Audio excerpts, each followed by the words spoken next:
Assalamualaikum warahmatullahi wabarakatuh. Saya Angelita Agustini akan menjelaskan hasil tugas dari mata kuliah pengantar ilmu administrasi publik. Tugas pertama mengenai materi warga negara. Siapa saya dalam pengertian warga negara? Apakah saya sudah menerima hak yang seharusnya didapatkan? Jika belum, mengapa? Bagaimana dengan kewajiban saya? Apa yang belum saya lakukan? Saya adalah warga negara Indonesia karena berdasarkan asas ius sanguinis, orang tua saya merupakan keturunan dan warga negara Indonesia. Saya dilahirkan dan tinggal di negara Indonesia, maka saya mempunyai kewajiban dan hak penuh sebagai warga negara. Saya sudah menerima hak yang seharusnya didapatkan, seperti hak atas kelangsungan hidup. Saya sudah menerima hak tersebut karena saya dibesarkan, dirawat, dan mendapatkan perlindungan dari orang tua saya. Hak untuk mendapatkan pendidikan.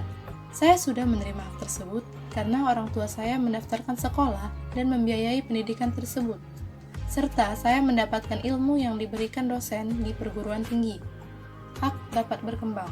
Saya sudah menerima hak tersebut karena saya dapat mengembangkan potensi diri saya, dapat ikut berpartisipasi dalam berbagai kegiatan seperti pengetahuan, kesenian dan budaya, serta teknologi untuk meningkatkan kualitas saya. Kewajiban yang belum saya lakukan seperti wajib ikut serta dalam upaya pembelaan negara, karena saya belum pernah turun langsung ke lapangan dalam upaya bela negara, tetapi upaya bela negara secara tidak langsung saya lakukan dengan memenuhi aturan yang ada, melestarikan budaya, dan belajar dengan giat.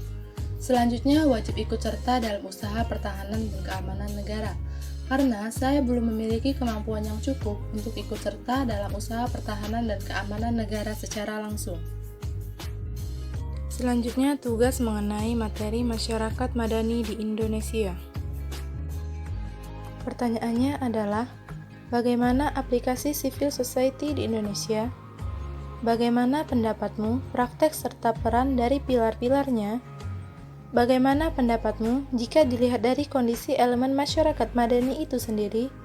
Bagaimana solusi mengatasi kendala civil society di Indonesia? Berikut ini pembahasannya, aplikasi civil society di Indonesia.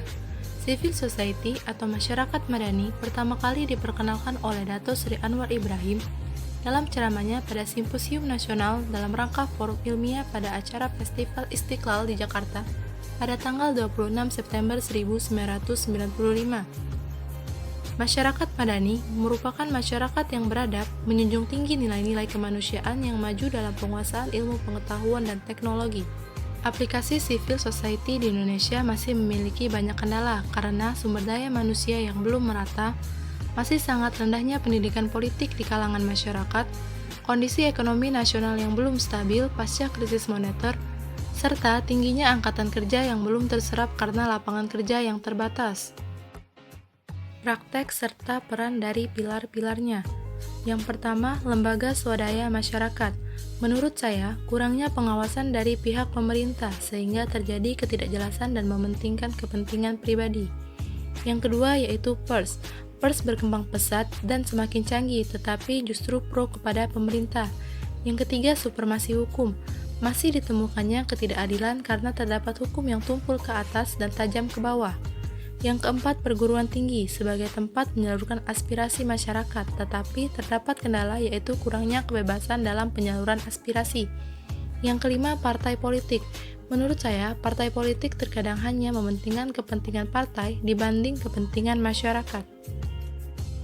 Selanjutnya, jika dilihat dari kondisi elemen masyarakat madani itu sendiri, menurut saya, elemen masyarakat madani sangat tepat jika diterapkan di negara Indonesia.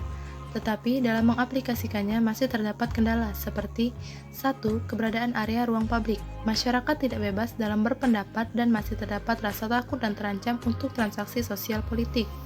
Yang kedua, demokrasi. Menurut saya belum mampu mewujudkan kesejahteraan masyarakat secara menyeluruh. Yang ketiga, tenggang rasa. Masyarakat sudah saling menghormati dan toleransi terhadap perbedaan pendapat. Tetapi masih terdapat masyarakat yang tidak bisa menerima perbedaan tersebut. Yang keempat, kemajemukan. Masyarakat Indonesia mempunyai keberagaman sosial dan kebudayaan yang harus diterima, tetapi masih ditemukan primordialisme dan etnosentrisme di masyarakat Indonesia. Yang kelima, keadilan sosial. Belum meratanya keadilan sosial di Indonesia karena masih terdapat tebang pilih dalam hukum masyarakat dan belum meratanya kesejahteraan rakyat Indonesia. Selanjutnya, upaya mengatasi kendala civil society di Indonesia, yaitu pilar penegak masyarakat madani yang netral dan tidak pro pemerintah, mengubah kelima komponen pilar menjadi bebas dan tidak intervensi, pembangunan fasilitas pelayanan kesehatan yang merata, dibukanya balai latihan kerja untuk meningkatkan kualitas sumber daya manusia serta penambahan lapangan pekerjaan, serta meningkatkan kualitas pendidikan di kalangan masyarakat dan penegakan hukum yang tegas dan netral.